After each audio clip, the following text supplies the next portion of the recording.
All right, welcome to our Bible study tonight. I'm glad to have everyone here. Apologize, I'm starting just a couple minutes late. Had some that I was trying to take care of real quick and got held up longer than what I meant to be. But I'm glad you're here to be a part of the study with us. I hope you're excited to be a part of this, as we're going to be talking about, to me, what I find one of the most fascinating things in prophecy to talk about, and that's the rapture. However, I have to admit up front that this particular question, the debate that surrounds it, to me is one of the saddest debates, because so much of the arguments out there are people who just rush into it without even acknowledging that, not even hearing what anybody else is saying. There's so much of just, I found one verse that makes me think I'm right, and therefore nothing else in the world matters. And intelligent men who normally, when it comes to other stuff, hold right in their Bible doctrine will be completely off on this because they have one verse they're clinging to with all their heart, and the verse doesn't say what they want it to say, but that doesn't matter to them.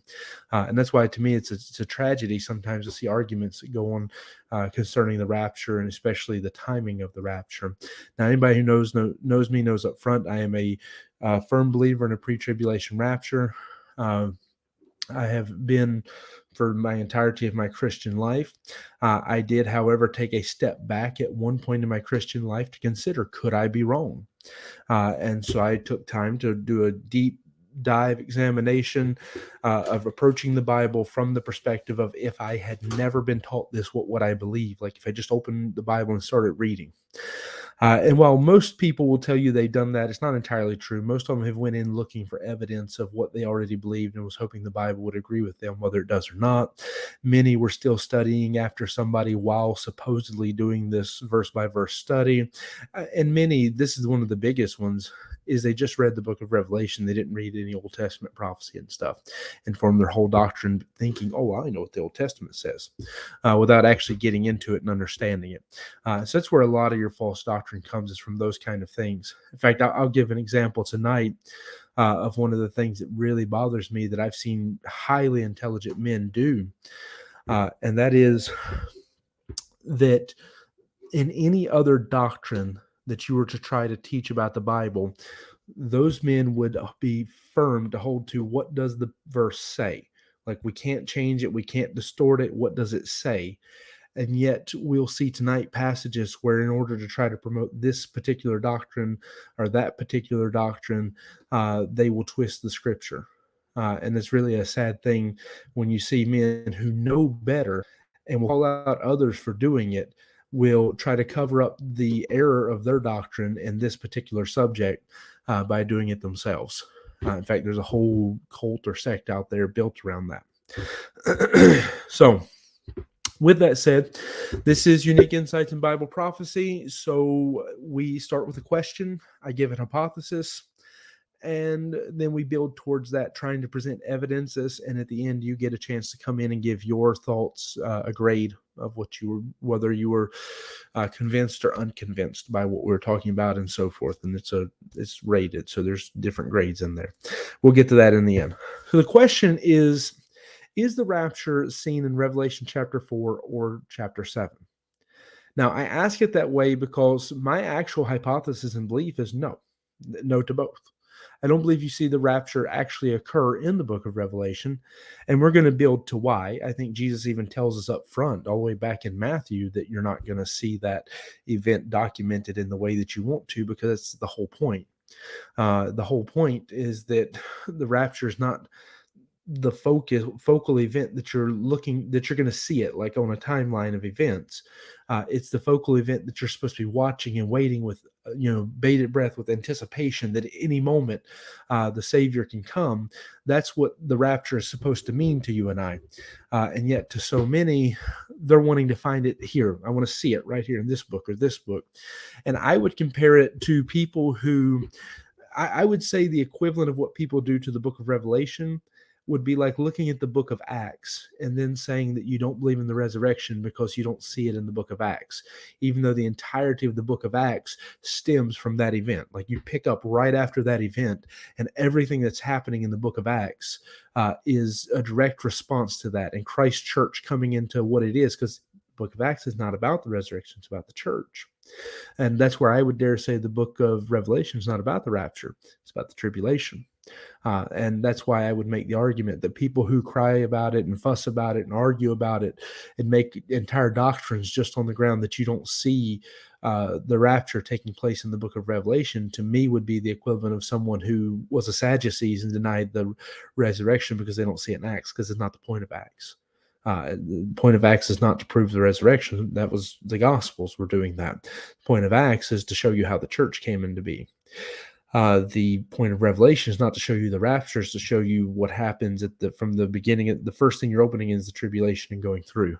So I'm spilling out a bunch of stuff in the beginning, but we're going to go through and look at those two chapters and look at what people normally like, what they look at and say, oh, I think this is the rapture, and look at the evidence that's in the Bible to see, does the Bible support, biblically speaking, could that be the rapture? Could I be wrong in this?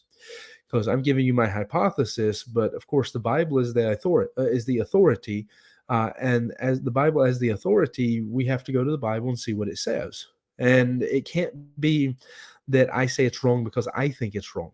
I heard a hugely intelligent man recently do that. He was attacking a doctrine that I teach quite a lot, and that's that the 4 and 20 elders represent the church, or not just church, but all saved people throughout up to that point in history.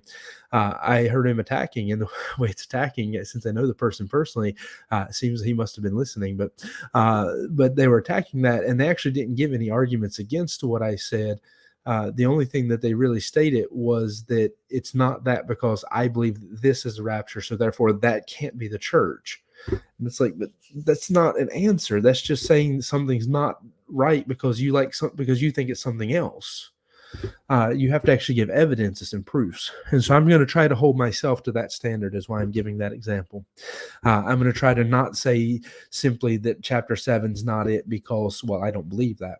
I'm going to try to give you reasoning for it. So with that in mind, let's go to Revelation chapter 7, verse 9.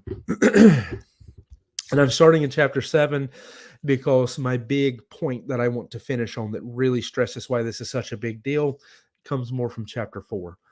Because I do believe that even in chapter 4, people who are, I believe, right about a pre-tribulation rapture are very wrong about what they're trying to do by setting the rapture in Revelation chapter 4 and verse 1. That's why I'm saving that for last. So Revelation 7 and verse 9, it says, after this I beheld, and lo, a great multitude which no man could number, of all nations and kindreds and people and tongues, stood before the throne and before the Lamb, clothed with white robes and palms in their hands, and cried with a loud voice, saying, salvation to our God, which sitteth upon the throne, and unto the Lamb. So when you come into chapter 7, you have this major event. I mean, it's an incredible event. You have people appearing in heaven, described as being from every tribe and nation and tongue, people who are coming and worshiping God and so forth. So I understand that people who are looking for a rapture, either at the middle or end, are going to cling to this and say, look, this is it. Because it does have an appearance of people. And so if you're looking for an event of people appearing, yeah, it's a pretty good event to look for. Now, the thing is, you have to, in order to do that, you have to deny people getting saved in the last 3.5 years, which most of them do, or at least one form of that doctrine. A lot of people do deny that. However, there's plenty of things that would disagree with them. But the issue is actually look at the context of the chapter and ask yourself the question, is this showing a rapture taking place either at the 3.5 year mark or somewhere very close to that? Because that's what normally this gets used to talk. In fact, like the Anderson doctrine, the pre-trib, post-wrath, all of that, post-trib, pre-wrath, sorry, I get that backwards. Those kind of doctrines usually cling to this and say this is their rapture. Now, one, you do have to, in order to call this rapture, you do have to deny the clear evidences that were given when studying Revelation chapter 4 and 5 to show that the 4 and 20 elders do have to represent the church.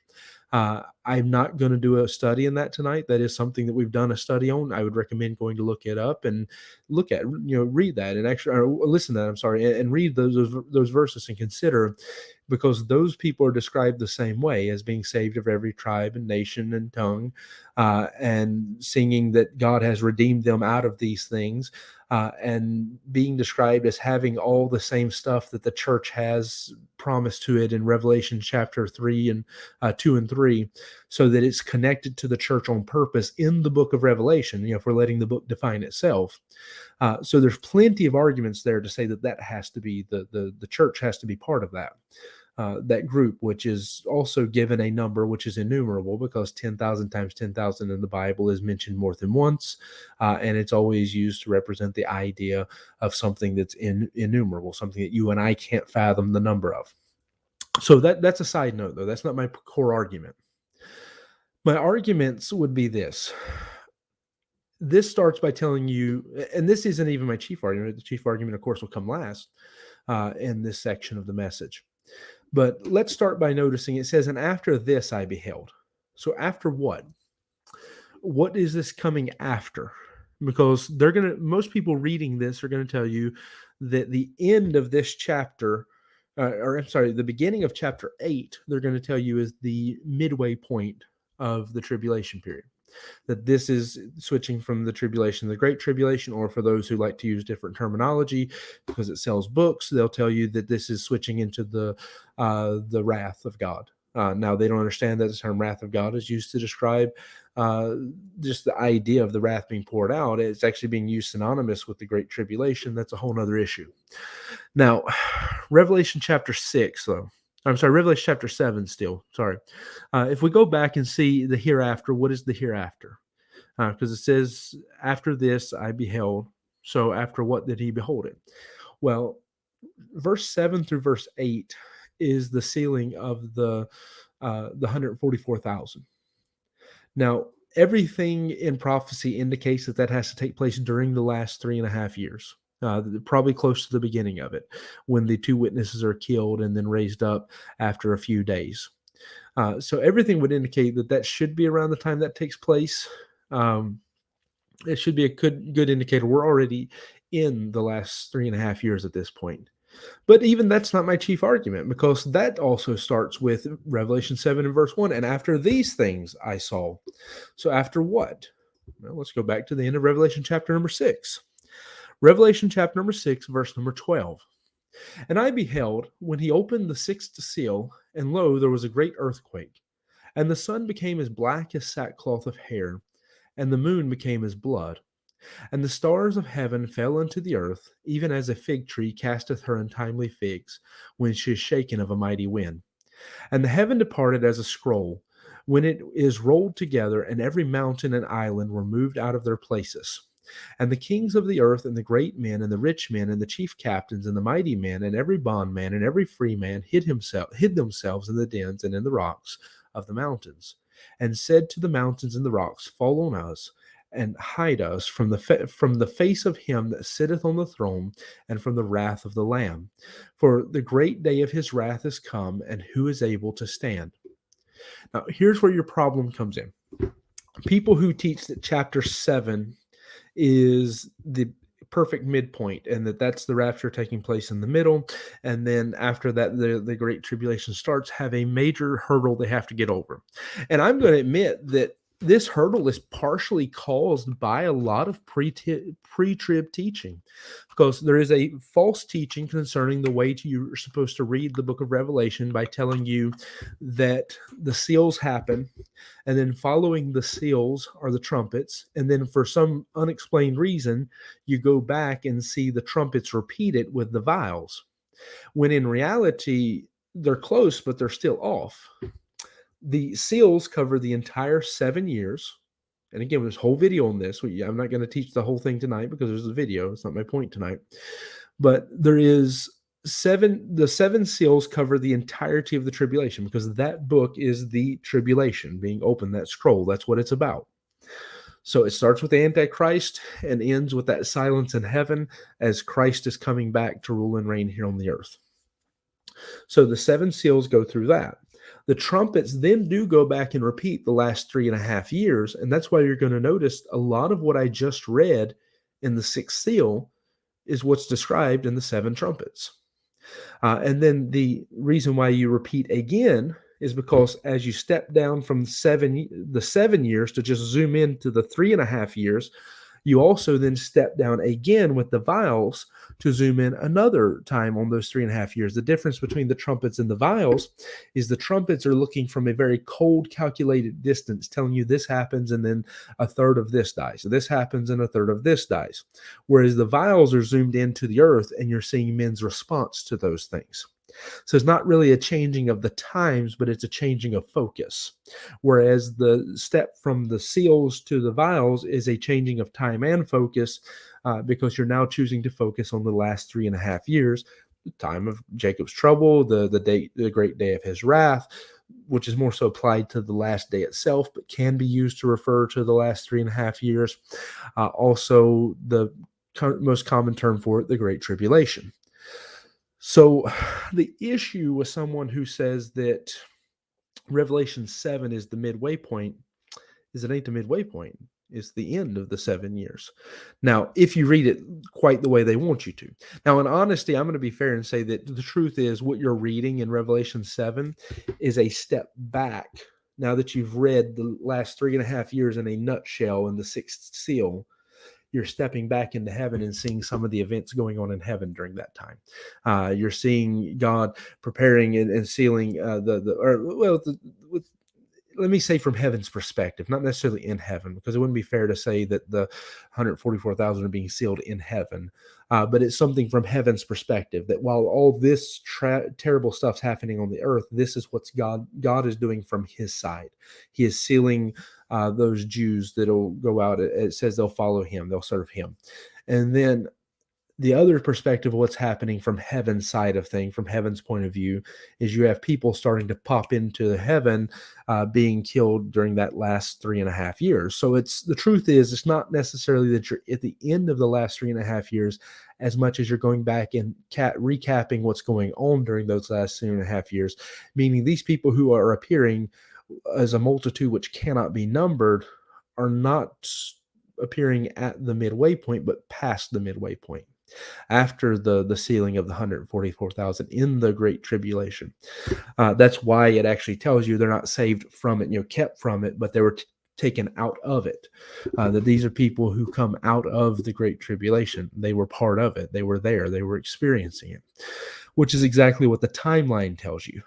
Now, again, people who believe the post-trib, pre-wrath rapture will change the terminology. They'll tell you, well, they were saved from it, that they didn't enter into it at all. That's not what it says at all there. They will change the terminology to tell you, or not necessarily terminology, but the way you interpret the verses to tell you to read this as that you're going into the midway point and so forth, as opposed to being past it. Now, if you don't know what I'm saying already, let me clarify a little bit, because I probably lost a few people just by saying that this is the last 3.5 years already. But think about the sixth seal. It starts with an earthquake, and we know somewhere around the midway point that there's an earthquake that kills a great number of people in Jerusalem around the 3.5 year mark. So that makes sense. Then it goes to the sun and the moon dying. The sun becomes black as sackcloth, and the moon became as blood. And the stars of heaven fell on the earth, even as a fig tree casteth her untimely figs when she is shaken of a mighty wind. Well, Matthew 24 says that's a one-time event that happens somewhere between the midway point and the end of the tribulation, during the Great Tribulation. In theory, somewhere probably pretty close to the middle of that, if you put together the times of the stuff that happens after that. All Old Testament prophecies, Isaiah and so forth, present that as a one-time event, the cutting off of the lights. I always compare it to how when we close a business or something, they put lights out. I used to go shopping all the time after the bus route on Wednesday nights when I'd pick up kids. And when I drop them off, I would go shopping for my groceries, because I worked a full-time job and I didn't have really a lot of time, and I was in college and so forth. So a lot of times it'd be almost 11 o'clock at night, and I'd be running into Food Lion or Deleuze for us here in Europe. And I would run into the Deleuze or the Food Lion, and they close at 11 in the U.S., or at least they did back then. And so I would be rushing to get all my shopping done. And I always knew when I was in trouble and I was running out of time when they started cutting off all the excess lights, like the ones in the freezer and stuff. If I went over to the freezer area and the lights were off, I knew that the fact that we were at 60% light meant that it was about closing time. Well, what does God say is going to actually happen to the sun, moon, and stars? A third of them died during the trumpets, is the way it's explained there. That's 60% light. God's cut off the light, and then the rest of it explains gets clouded out through the smoke that rises up when the great pit opens. So the trumpets, seals, and vials all cover the darkening of the sun, moon, and stars, and the stars falling from the sky, because they're all covering the same time period. That's the easiest, most logical answer. If nobody ever told you you had to believe something else, you would never arrive at a different conclusion. You wouldn't think that God's, cutting the brightness up and down, that he's flipping the switch up and down. You wouldn't think that there's a dimmer switch and he drops it a little bit and a little bit and a little bit, because nothing in the Bible indicates that. That's something that man has added to the Bible, and now we've accepted it and teach it. And no matter what side you're on, most preacher people also teach that, but it's not right if you look at the Bible and let the Bible define itself. Then you also have, of course, the casting of the fig tree, casting her untimely figs. Jesus made that point that this is the lights out moment. That's when I'm sorry, I think another place where I'm referencing with that. And then the heaven departed as a scroll when it is rolled together, and every mountain and island were moved out of their places. And the kings of the earth. So you have the islands and the mountains being flattened and moved out of their places. That happens if you go and read the trumpets. The last trumpet has that happening. The kings of the earth, the great men, the rich men, the chief captains, the mighty men, every bondman, every free man hid themselves in the dens and in the rocks and in the mountains. Every Old Testament prophecy about the second coming of Christ says that exact thing. It says that they hide in the rocks and the mountains. They hide their idols in the caves and bury them in the ground. They call on the rocks and the mountains, verse 16 says, to fall on them. All the Old Testament prophecies go back to Isaiah chapter 2, all throughout are teaching you that is the end of the 3.5 years when Jesus Christ is coming back, for the great day of his wrath is come, and who is able to stand. So, and that would even have the heaven being departed as a scroll being that idea of how the clouds roll back the day that he's revealed. So if they tried to read this in the most literal and straightforward way, as opposed to what I presented to you a moment ago, they would then actually be preaching a post-tribulation altogether rapture. So the truth is, if you believe Revelation 7 is the rapture and you want to read it the way that they try to, as a straight literal, it has to be this, then I got bad news. You don't believe it's in the middle. You believe it's at the end, because that's after Christ comes back, is the way that's reading, if you read it straight like that. But if you read it as what I said, that Revelation 6 there, that trumpet is the sixth trumpet is going back, is showing you like a quick overview of the entire last 3.5 years, ending with Christ coming, having that middle point of the sun, moon, and stars being darkened, beginning with the earthquake that kills people there, and so forth.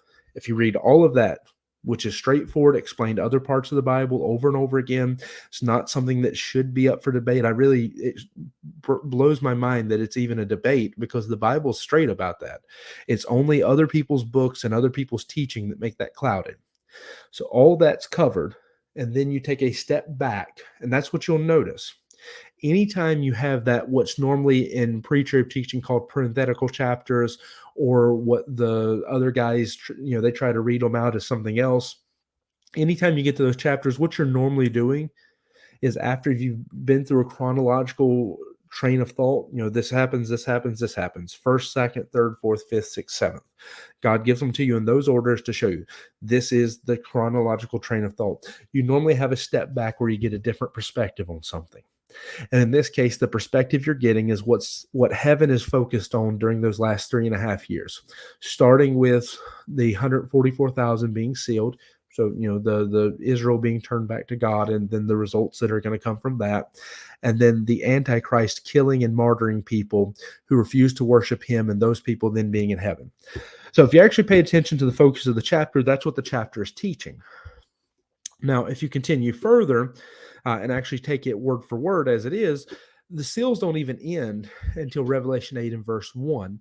So even if you read it at the most literal sense, this would put it before the end of the tribulation, and most pre-trib, Post-trib, pre-wrath rapture people put it later, like not even at the exact middle. At least that's the original doctrine. I think maybe it's been changed since Anderson propagated it. But it says in Revelation 8 and verse 1, that's when you have your seventh seal, wherein there's silence in heaven for about the space of an hour. So the seals don't actually end even until after this chapter.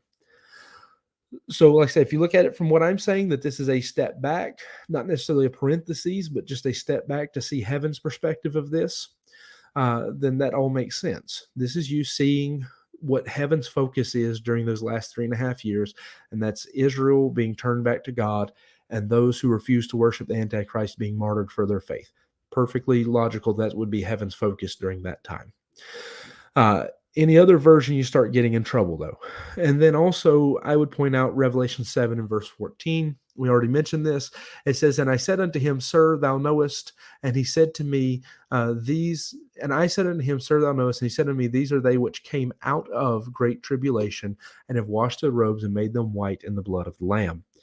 So one of the biggest issues for me, people who try to take this and say this is people being kept from the tribulation, is they change that out of. They try their very hardest. They are Jehovah's Witness, Mormon level of trying to change what that doctrine, what that verse says. Because that verse only says what it says, and what that verse tells you is the people that are appearing are people who are experiencing the Great Tribulation. Now, if you pay attention to that, that's actually important terminology, because Matthew 24 and verse 21 is one of the only, there's not many times the phrase Great Tribulation is actually used in the Bible. And Matthew 24 and verse 21 is one of those few times, and it tells you that the primary focus is not to say the only people getting saved, but the primary focus of the Great Tribulation is Israel. It's when Jesus is talking about the men of Judea fleeing to the mountains. It's when he's telling them, don't let your flight be on the Sabbath day, because, Sabbath has nothing to do with the church. It's a focus on Israel. So the ones who he refers to in that passage as being part of that great tribulation and being the focus, that they need to be saved out from it, they need to be taken from it, is Israel. If you think about even the terminology, the word is different. He uses time of Jacob's trouble, but Jeremiah 30 and verse 7, when he talks about the time of Jacob's trouble, he says Jacob will be saved out of it. So it makes sense that the people he's talking about coming out of it, when one of the only other times the phrase out of it is used like this is the time of Jacob's trouble in Jeremiah 30. Then one of the only times the terms great tribulations used, talked about Israel needing to be saved out of it.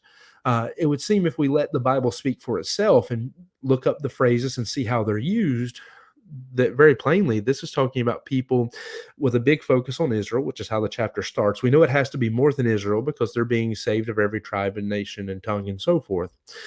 So, of course, it can't just be Israel. That's another doctrine that has to be refuted, because I know other people who believe only Israel gets saved during the tribulation, but very clearly you have people here appearing from other places. So what you have then is this is showing you that for the last 3.5 years, these are the people who are appearing in heaven during that time. Reason why I'm willing to write it from heaven's point of view, where a day is as 1,000 years a day, where time is irrelevant because you're in eternity, as being that this is okay for me personally. And if you disagree with me on this point, I don't, it's fine. I don't care. You can see how you want. But for me, the reason I have no problem with this being across the span of the last 3.5 years is because the last 3.5 years were just described in one verse, or more than one verse, but in one small passage. In one seal, you got 3.5 years covered. So that's the least offensive thing to me, is if we're being presented these people appearing, something that would theoretically occur across that last 3.5 years, as if it's happening in a moment, when everything in the last 3.5 years was read as if it's occurring in a moment. The fact that he just did it one chapter ago, if he does it again, it doesn't hurt my feelings. But here's the big thing for me. Let's go to Revelation 20. This is my chief argument against chapter 7 being the rapture. And I apologize, because I probably should have led with this, because this is the smoking gun argument, I think. Revelation 20 and verse number 4. And I saw thrones, and they that sat upon them, and judgment was given unto them. And I saw the souls of them that were beheaded for the witness of Jesus, and for the word of God. And they which had not worshipped the beast, neither his image, neither had received his mark upon their foreheads or in their hands, and they lived and reigned with Christ 1,000 years.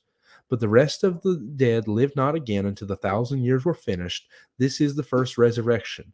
Blessed and holy is he that has part in the first resurrection. On such the second death hath no power, but they shall be priests of God and of Christ, and shall reign with him 1,000 years. Now, the people he is describing, the ones who are killed during the tribulation, great tribulation, so forth, which is what is being described very plainly if you paid attention to the words that are described in Revelation chapter 7. He's describing the same people here and there. They don't get resurrected until chapter 20. The rapture is not going to heaven. The rapture is the bodily resurrection of the believer. So the reason why Revelation 7 can't be the rapture is because they're not actually receiving a bodily resurrection until chapter 20. Revelation 7 is just them going to heaven. It's just them appearing before God's throne after having been taken out of the tribulation, after being martyred, being killed, and so forth. I mean, we see them at points crying. The same multitude, you see them crying and asking God, how long will you wait to avenge our blood? So we know that these are the martyrs that he's talking about. Because we see them, if you actually read Revelation as a whole, that this is them. This is the ones, the people there in Revelation 7 are people being martyred for their faith. We see them crying out for God to avenge their blood. And so we see them in other chapters being pointed to in this way. And then here you have it being told to you that they don't receive their glorified bodies until the end. Now, that's what you would talk about as the rapture. The rapture for us is the resurrection. It's when the believers are raised up, and the dead in Christ shall rise and meet him in the air, when that which is corruptible will put on incorruption, and that which is mortal will put on immortality. It's the bodily resurrection of the believer. Revelation 7 is not bodily resurrection. Revelation 7 is people appearing in heaven who've been martyred. Revelation 20 is where they get their bodily resurrection. So here's the thing. If you believe Revelation 7 is the rapture, then you're not a pre-trib or mid-trib or anything. You're a post-trib rapture believer. You believe that Christ calls them up at the end of the 7 years, immediately takes them back down. So that's the thing, is like I can turn somebody from a post-trib, pre-wrath rapture, mid-trib rapture, any of those things, from a moment, I can change them to that, to just a complete post-trib rapture believer, if they really want to cling to those verses and claim that that's their verses for their doctrine comes from, because those verses don't teach what they want them to. If you try to interpret those verses as being the rapture, then what you get at that point is a post-tribulation rapture. So it's either tribulation saints going to heaven who then receive their glorified bodies at the end of the 7 years, or you believe in a rapture that takes place at the end of the 7 years. So that's why Revelation 7, if you look at the context, everything around it is not telling you at all that this is a rapture. This is just people being martyred appearing in heaven. And that should not be strange to you, because to be absent from the body is to be present with the Lord. If you don't believe that, then maybe you're more of a Jehovah's Witness than you think, because they're the ones who believe the body's just, you just go in the grave and so forth. The rest of us who believe the Bible, we believe that when someone dies, their soul and spirit goes in heaven. That's why he says, I sold the souls of them, is because they had not yet received a glorified body. So there's the issue with Revelation 7 being the rapture. Now, again, don't let me lose you if you're pre-trib rapture, because I am too. But I am going to show you my issue with Revelation 4 being the rapture as well.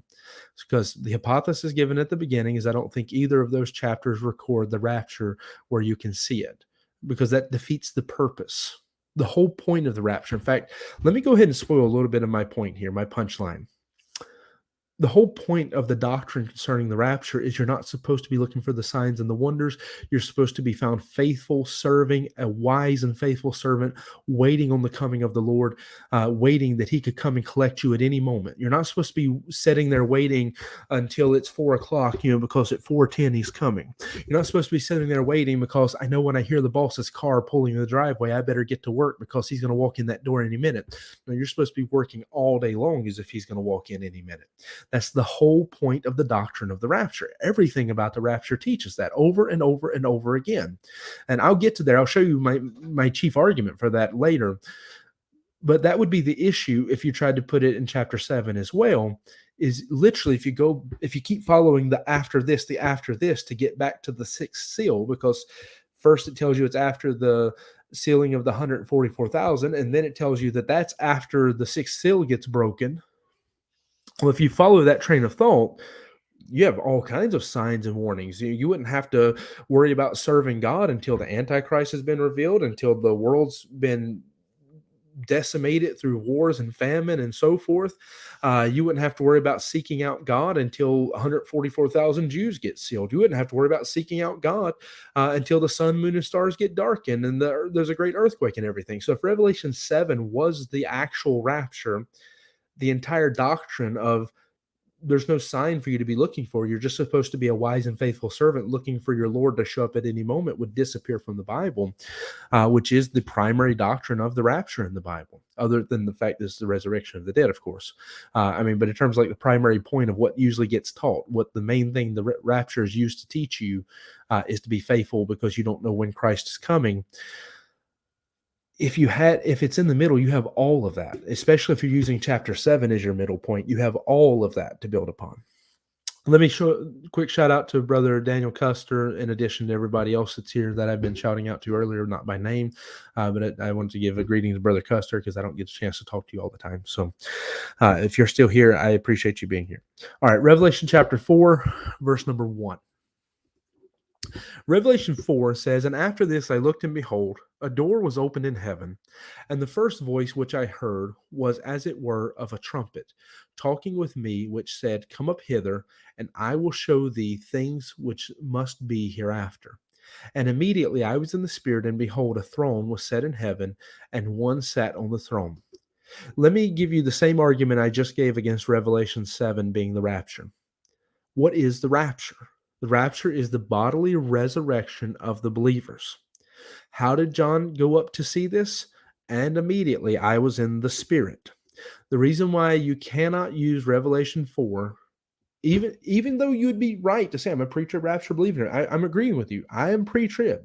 But you cannot use Revelation 4 and say it's the rapture. And this is why we lost so many people to the false doctrines of other rapture beliefs, is because people try to use this as their proof text of a pre-tribulation rapture instead of studying out what the Bible says on it and giving good Bible reasons. They just say, well, look, this is it. Here it is. But anybody who knows the rapture, knows what the doctrine is, that it's a bodily resurrection, who reads that is going to step back and say, John was caught up in the Spirit. That's not a bodily experience. That's not him going up in a rapture. If you want to say it's a type or a picture or something, you're going to have problems, but you can get by with that. But people who say, look, that's the rapture because he said, come up hither, and I understand similar terminology is used in the rapture, you have a major doctrinal issue. You can't have a man going up in the rapture and call it the rapture who says, I went up in the Spirit, when the whole point of the rapture is that the Spirit is no longer found naked, as Paul describes it in 2 Corinthians, but the Spirit is now clothed, as body and spirit are reunited, as the Spirit is the body, that same body, because Jesus was raised in the same body, and he is the first fruits, will be raised in the same way. That body is made incorruptible. It's made immortal. You cannot have somebody being raised in the Spirit and say that's the same thing, because it's not. I understand it's a spiritual body, sure, but that's not the same thing as saying I was raised in the Spirit. That would be completely contradictory to that point. Now, so there's the issue with Revelation 4 is that, but also you have other issues with Revelation 4. Let's look at the way it's laid out and what's explained to us. So it's after this. He says, and after this I looked, and behold. So you notice that Revelation is constantly building this idea of after this, after this, after this. It's being laid out for us over and over again because we're supposed to look backwards. So after what? Well, after God gives the letters to the 7 churches, let me go back to a main point. Revelation 1, verse 19 and 20. What is the outline of Revelation? Write these things which thou hast seen, and the things which are, and the things which shall be hereafter. The mystery of the 7 stars which thou sawest in my right hand, the 7 golden candlesticks. The 7 stars are the angels of the 7 churches, and the 7 candlesticks which thou sawest are the 7 churches. So what does Jesus say is the outline of the book of Revelation then? what things he has seen. That's what's going on right now at chapter 1, not right now in our time, but right now in chapter 1 as he's talking, to write down that vision he has seen. So that's what chapter 1 is. Well, what's chapter 2 and 3? The things that are occurring right now, which are about the church. He tells you in the next verse that this is about the church, chapter 1, 2, and 3. It's what he's seen about the church, the prophecy he had saw, and then chapters 2 and 3 are the things that which are, those churches that are taking place then. And then you get to chapter 4 and you go to the things that are hereafter. But what is it hereafter? It's hereafter the church. The whole point of chapter 1, 2, and 3 is about the church and its place in the world up to that point. And chapter 4, you're picking up after the church. Now, I'm not saying you have to read chapter 2 and 3 as if it's a timeline of the church age. There's something really interesting in that, but I'm not going to teach that as a doctrine tonight and say you have to believe that. What you do have to take note of and at least acknowledge is the fact that God is setting a priority on the church, and you're picking up after that priority, after the churches, is when you're picking up in the book of Revelation. So the thing which is that point there is the church. The hereafter that picks up in chapter 4 is after the church. So the hereafter of chapter 1 is after the church. So the reason why you don't see the rapture in Revelation 4, the reason why you don't see it in Revelation 7, the reason why you don't see it in any other chapter is because you're picking up after. It's the hereafter. It's the after the church age. It's after the church has had its time and God's going into dealing with Israel, because that's what the tribulation's about anyways, if you go back in Daniel 9 and other places and read about it. The argument I started with in the beginning, and I'll reiterate it now, getting upset with the book of Revelation and denying clear Bible teaching and denying the book of Revelation because you don't see the rapture occurring in it would be the equivalent of reading the book of Acts and saying, I don't believe in the resurrection because I don't see it in the book of Acts. The book of Acts is not about the resurrection. The book of Acts is about how the church came about. The Gospels teach you about the death, burial, and resurrection of Jesus Christ. The book of Acts picks up immediately after and with his ascension to heaven, so you get the immediate aftermath, and then you go into the church. What do you get in Revelation?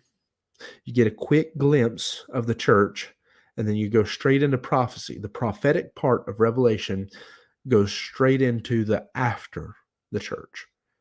So the reason why you don't see the rapture is because it's not what the book is about. The point of Revelation is about the tribulation period, and then you have some brief stuff about the church at the beginning, some very, very brief stuff about the kingdom of Christ at the very end. In fact, that's important to note, that if this was about all end-time prophecy, you should have more about the kingdom of Christ. Why don't we get upset about doctrines concerning the kingdom of Christ because they're not in Revelation? Shouldn't that be the whole point of Revelation? I mean, that's the argument people make, is that Revelation is supposed to teach you everything about doctrine, but no book that's about prophecy. I mean, no book about prophecy in the Bible teaches you everything about prophecy.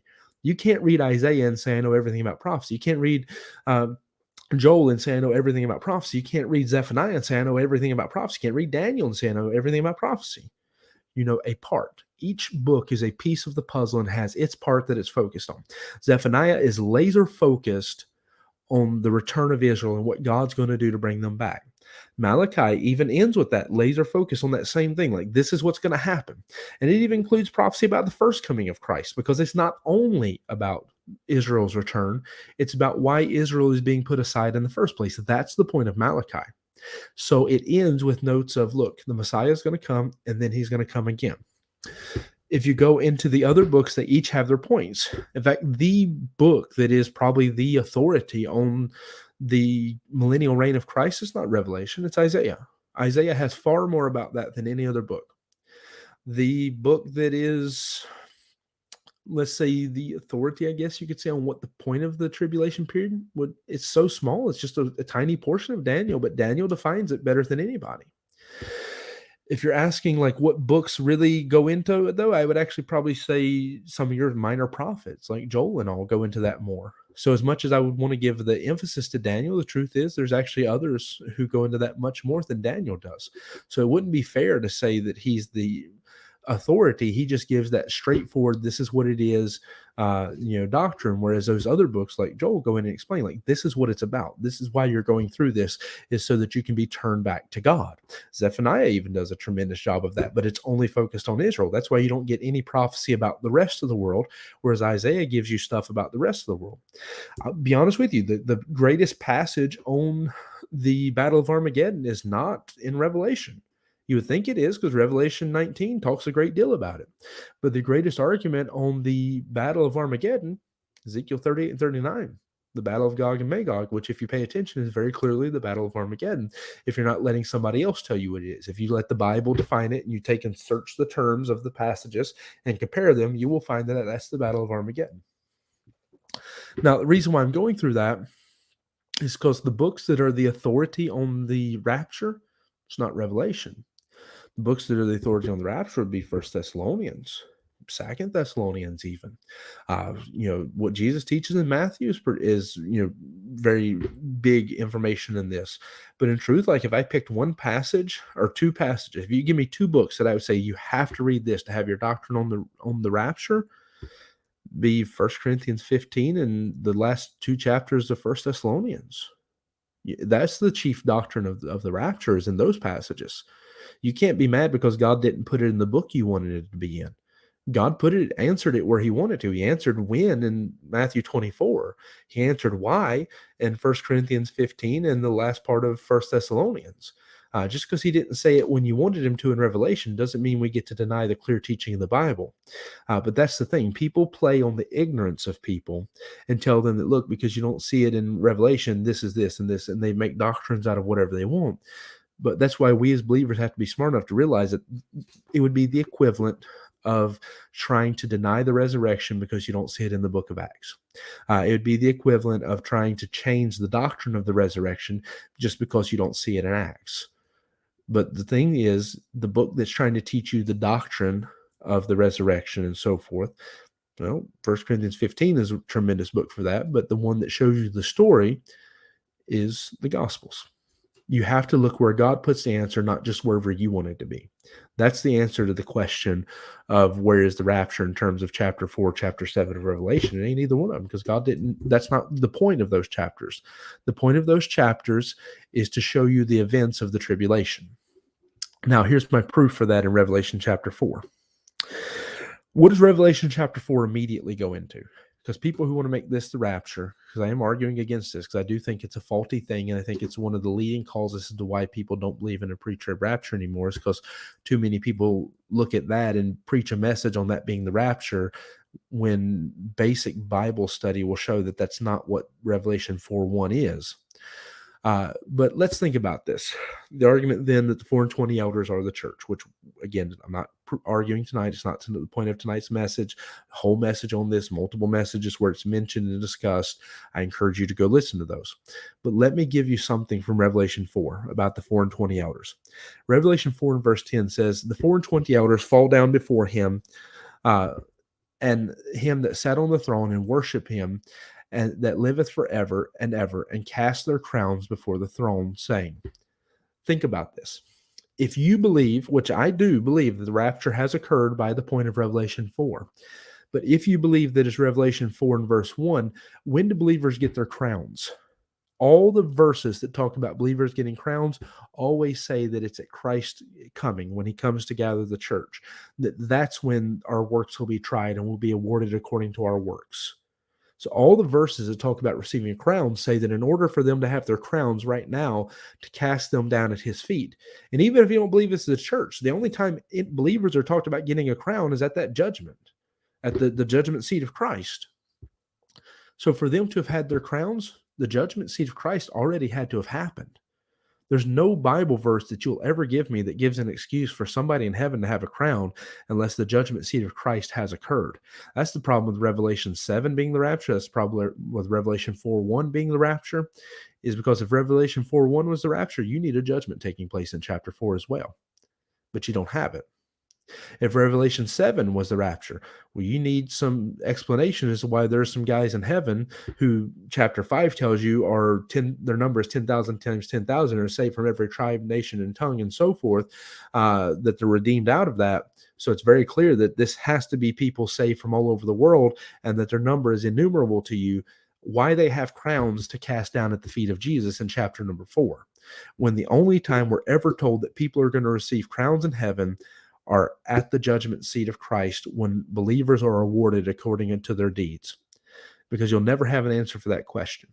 And that's why the guys who seem to have made some videos to try to retort some of what I'm teaching, they don't talk about that. They address one little thing and then say, well, it's not because I don't want it to be, because there is no answer for that kind of thing. Why would somebody have a crown in heaven to cast down at the feet of Jesus if the judgment seat of Christ has not yet occurred? And the answer is there is no reason for anybody to have a crown unless the judgment seat of Christ has already occurred. So Revelation 4 is showing you that the judgment seat of Christ has already occurred, which means the rapture has already occurred, and that the believers up to that point have already received their glorified body, and that the believers in chapter 7 are those martyrs who are being martyred who will receive their glorified body at the end of the tribulation period. All right, and then Revelation chapter 5 and verse number 1. What is the point of the book of Revelation then? What is the point of the hereafter? After the church, after the rapture, after all of that, what's the point of what's going on? And I saw in the right hand of him that sat on the throne a book written within and on the backside, sealed with 7 seals. What's that book? That book is every seal that gets opened is the tribulation period unfolding. The point of this whole book is setting up the judgment that's going to fall on this earth, the redeeming of Israel, the rise and fall of the Antichrist, the tribulation period.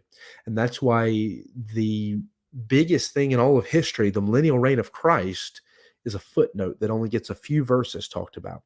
In fact, you spend more time talking about the devil being unleashed and turned loose on this world and then being destroyed than you really do about the millennial reign of Christ in this. You get more description of what New Jerusalem, the city, looks like than you actually do the millennial reign of Christ. Because why? You have to go to Isaiah for that, because the point of prophecy in Isaiah is mostly about the millennial reign of Christ. Second coming and millennial reign. You don't get much about that in Revelation because it's not the point. Point in Revelation is, what is God doing? What seals is he breaking? What is he unfolding to set the stage for Christ to come back?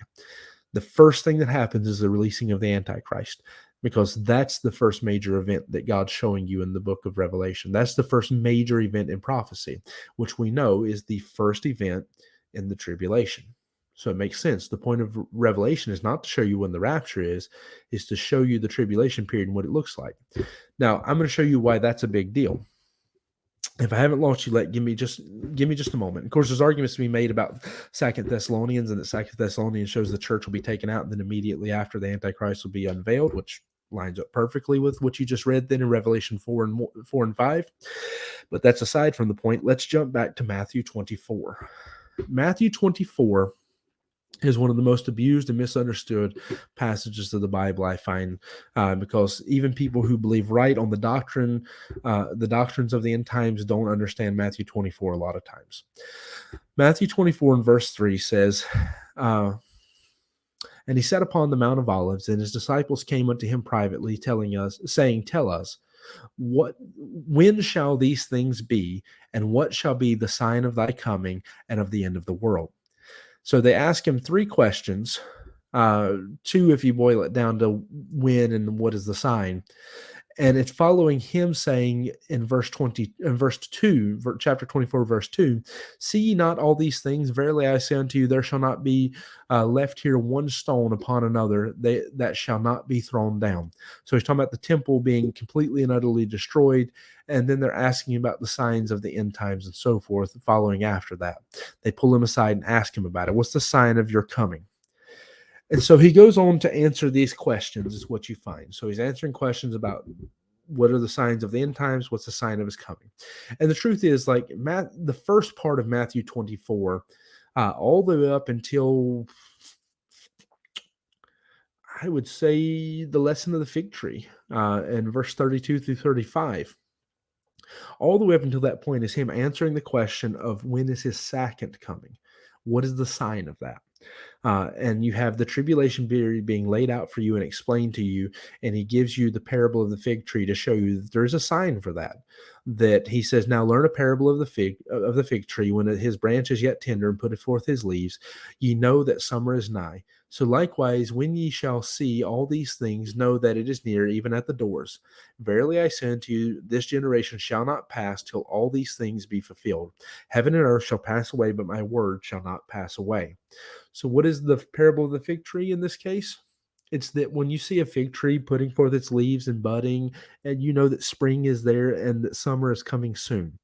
He says that when you see the Antichrist committing the abomination of desolation, you see Israel fleeing into the mountains to hide themselves, you see all these things happening, then just know that like spring comes before summer, those things come before the second coming. But then what about the rapture? What's his answer to that one? About him coming to gather his church. Verse 36. But of that day and hour knoweth no man. No, not the angels of heaven, but my Father only. Now, the reason why we know this is talking about the rapture is because of the illustrations that he will give in the passages I'm reading and beyond that. He says, "But as the days of Noah were, so shall also this coming of the Son of Man be.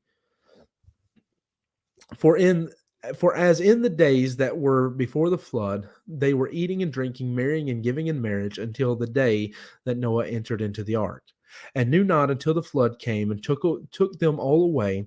So also shall the coming of the Son of Man be." And the coming of the Son of Man refers to the rapture, not really the second coming. So be sure you note that. Even though we use the term second coming, when he says the coming of Christ, day of Christ, so forth, the day of the Lord, and so forth, they all have meanings. And the coming of the Son of Man is, we're talking about the rapture. Uh, then shall two be in the field, one shall be taken and the other left. Two women shall be grinding at the mill, the one shall be taken and the other left. Watch therefore, for ye know that the hour your Lord doth, for ye know not what hour your Lord doth come. But know this, that if the good man of the house had known in what watch the thief would come, he would have watched and would not have suffered his house to be broken up. Therefore ye also be ye also ready. Sorry, for in such an hour as ye think not, the Son of Man cometh. Who then is faithful? Who then is a faithful and wise servant, whom his Lord hath made ruler over his household, to give him meat in due season? Blessed is that servant whom his Lord, when he cometh, shall find so doing. See, somebody wants to argue with what I'm going to say is going to try to make that passage about the second coming of Christ, which again, if you did, you would be making the second coming of Christ the point of the rapture, because very clearly he's talking at this point about believers, those wise and faithful servants who are waiting for their master to come. He's talking about people being called up so that one's taken, one's left behind. He's very clearly talking about the rapture and all of this, and you'll see that he goes on to continue to punctuate that and show that throughout the rest of the chapter and even into the next chapter. So that the argument is, if you knew exactly, like if you knew that the Antichrist had to be revealed first, then you wouldn't be looking for the Christ, you'd be looking for the Antichrist. Even if you didn't mean to be, you would be, because you would know in your heart of hearts that Christ is not going to come back to get you until the Antichrist would be revealed, and you'd have 3.5 years. So there cannot be a sign that comes before the rapture, not the unveiling of the Antichrist, not any of these other things, not the sealing of the 144,000 or any of that kind of stuff that those doctrines would put before it.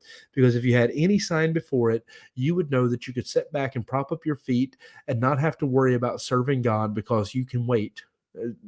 Once the Antichrist is unveiled, I have 3.5 years. If that was the doctrine, if that was what the Bible was teaching, it would completely contradict what he's saying in this verse.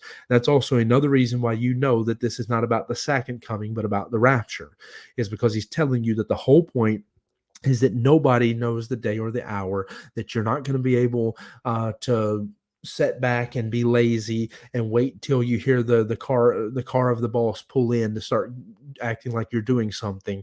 You have to serve Christ now. Be a wise and faithful servant now, because the day is going to come, just like the days of Noah, where Noah knew he had to be ready, but he didn't know when the rain was going to come. He knew he had to wait for God to tell him to come inside the ark to where God is. It's such a beautiful picture of the rapture, to come into the ark, and then God poured out his wrath on the world.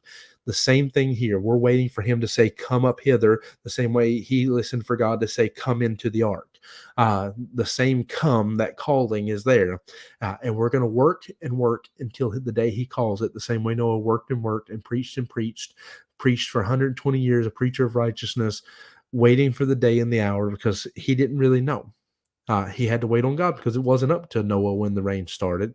He just had to be faithful, knowing that it's coming, and I need to be ready. I need to be ready for when God says it's coming. And for you and I, we just need to be ready for the call. We need to be working, and we need to be ready, and that's the whole point of the chapter. Now, what you'll notice, and this is a big thing about Matthew 24:25, is whenever a point is made, it's punctuated by a parable. So you have the parable of the fig tree punctuating that the signs of the end times and the second coming of Christ is the tribulation period, especially concerning the Antichrist and so forth. What is the parable that punctuates and explains the rapture? The parable of the 10 virgins. Then shall the kingdom of heaven be like unto 10 virgins, which took their lamps and went forth to meet the bridegroom, and so forth. And half get taken, half get left. Well, what did he just explain in chapter 24? One gets taken, one gets left, because that's the parable to punctuate this and give you an illustration to help you understand it better. And you'll notice that's what happens, so that actually in Matthew 25, he switches it, whereas in 24, the parable comes comes at the end, at the end of the explanation in Matthew 24, going all the way down to Matthew 25, verse 13, you'll notice that the next thought actually begins with a parable in Matthew 25 and verse 14. So saying all of that, you have to rightly divide the word of God and see that in this case, the whole point of the rapture is that you don't have a sign to look for. You don't have a sign to look for. And I'll be honest, if you say you have a season, because I see that comment, if you say you have a season, even then you're going beyond the Bible, because what God gives you as a, let's say, season, so to speak, of the rapture is this, that things are going to wax worse and worse. He doesn't tell you how much worse. That's why at any point in history, people have always said that Christ could come at any moment, is because it was always worse and worse. That's the trick, or the secret. I don't want to say trick to it, because I want to make it sound like God's tricking us. But that's the thing, is God didn't give you a temperature. He didn't say when the temperature is between 80 degrees and 90 degrees, you know that I'm coming. He said it's just going to get worse and worse. It's going to get worse and worse. And even there are things that people look at now and say, oh, see, that's the evidence that Christ is coming. Well, the truth is, at any point in history, people were saying that. I mean, people, like now we look at what happened with COVID and we say that's proof that he's coming, because how could he not come if people were willing to take a COVID safe pass? Well, people were crying that in the 80s about barcodes. People have cried that about everything throughout history. Why? Because in truth, as much as I'll make fun of some of them were doing what they were supposed to be. They were noticing that things were getting worse and saying the Lord can come back at any moment. I'm not discouraging you from saying the Lord can come back at any moment, but don't think just because you're having a hard time, or don't think just because you see something that means he has to come back. Because he didn't say that when COVID safe passes come in, or when governments get too much authority, or when Christians start to be persecuted in certain countries, that I'm going to come back. He said he'll come back, that you do not know the day or the hour. You don't know the times of the seasons. He says you have no need to ask me of the times of the seasons. So he very clearly says not to even ask of the times and seasons, because you don't need to worry about that. What you need to worry about is he could have come 2,000 years ago, right after he left. He could have turned right back around and come back. That's why Paul was looking for him in his day. He could have come 100 years ago. He could have come 1,000 years ago. There's no point in history where there's something that God was waiting on, because the next great event in prophecy is not anything else. It's the coming of Christ to gather his church, to gather the saved people up to heaven, not just the church, but I believe also of the Old Testament, so that they can receive their bodily resurrection. That's the thing you have to note about the rapture, that the whole point of the rapture is that we're supposed to be laboring as if he's going to walk in that door at any minute, and we want our boss to find us doing a good job. You're not supposed to be looking for getting closer to things and so forth. I just said the parable of the fig tree is talking about the last 7 years. It's the tribulation. So the parable of the fig tree is not about the rapture. It's about the tribulation period. That's why he says, following after giving the outline of the tribulation period, that the fig tree will bud just like in spring before summer comes. So the parable of the fig tree is not about, to answer that question, it's not about the rapture. It's about the tribulation and about the second coming of Christ. So all of that said, the evidences that I give that the rapture is not recorded in Revelation chapter 4 or 7, first of all, come to the fact that Revelation chapter, I'm sorry, the whole doctrine of the rapture is that you don't know the day or the hour. You're just supposed to work and be faithful. You're supposed to be staying there faithful, nose to the grind, working, knowing that Christ can come back at any moment. Christ tells you not to ask. You need not ask for the day or the hour, the times of the seasons, and so forth concerning the rapture. Tribulation, you have all the signs you could ever want. Rapture, you don't have them because that's not the point. Secondly, the reason why the rapture is not recorded in Revelation is because it's not the point of the book of Revelation. The point of the book of Revelation is the timeline of the tribulation. It's the tribulation period and what's going on with the kingdom of the Antichrist and so forth, because your Old Testament prophecies don't deal a lot with the kingdom of the Antichrist. So God is filling in a gap. He's giving you information that you don't really have a lot of. The other issues is that Revelation 7 and Revelation 4 both include spiritually people going to heaven, but not a bodily resurrection. And the rapture is a bodily resurrection. The other things about those chapters that really note that's not what they are recording is if you pay attention to the context, they're always pointing you back to something else. Chapter 7, they're pointing you back to say, look, this is the last 3.5 years here. The chapter 4, they're pointing you back to the church and saying this is after.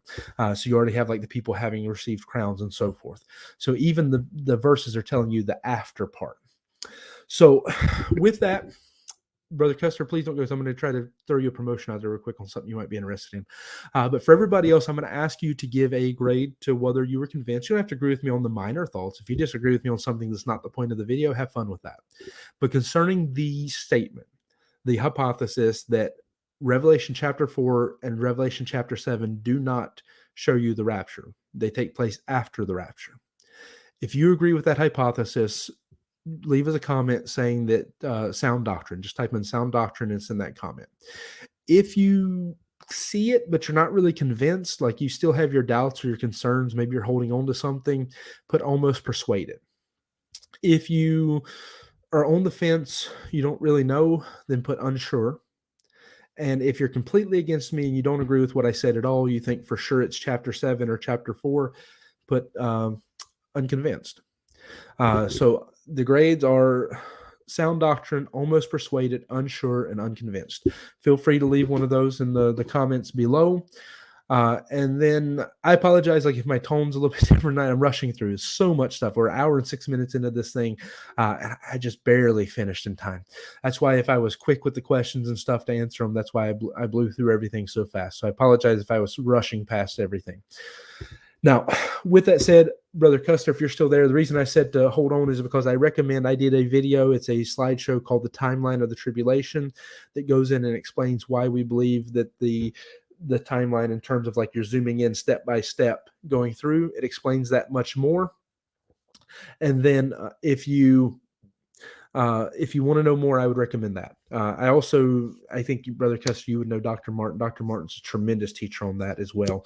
So he's somebody that's really good to talk to about that if you have any questions.